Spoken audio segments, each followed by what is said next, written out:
Beszéltek-e már Rogán Antallal az önnek a felvetéséről, hogy legalábbis számba kellene venni a civil szervezeteket és azokat a médiafelületeket, amik veszélyeztetik az ország szuverenitását?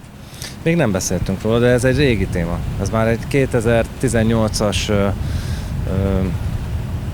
stop-soros törvény kapcsán is felmerült javaslat, és ezt akkor is komolyan mondtuk, hogy azok a szervezetek, amelyek egy külföldi állampénzén, ez fontos kitétel,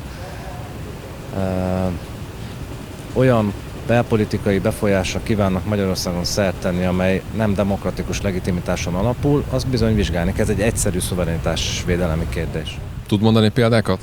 Még nem, de hát erre kell a minisztériumnak majd figyelmet fordítania. De akkor ön szerint... Akkor sem mondanék most.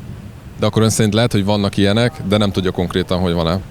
Hát azért az világosan látszik, hogy nagy hatalmak, nagy országok, számos világszerte, nem csak Európában, számos országban, számos kisebb országban igyekeznek politikai befolyásra szert tenni. Van, ahol politikai pártot hoznak létre, van, ahol nagy médiakonglomerátumot hoznak létre, van, ahol a tőke oldalán próbálnak beavatkozni, tehát nagyvállalati alapon próbálnak beavatkozni, van, ahol titkosszolgálati eszközökkel, zsarolással, ez egy ténykérdés. Tehát ez a jelenség ez nem vélemezhető, hanem tudható.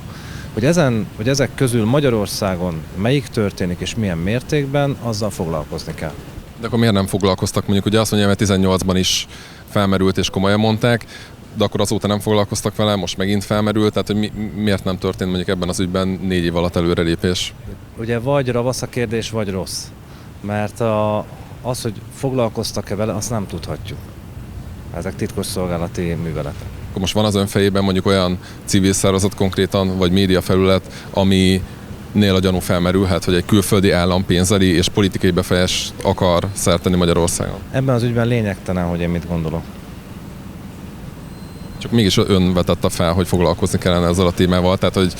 Mert én odaig tudok elmenni, hogy azt gondolom, amit el is mondok, hogy ezzel foglalkozni kell, de hogy ez tartalmában mit jelent, még egyszer mondom, erről vagy nem lehet beszélni, én legalábbis most nem tudnék róla, hiszen ha van is ilyen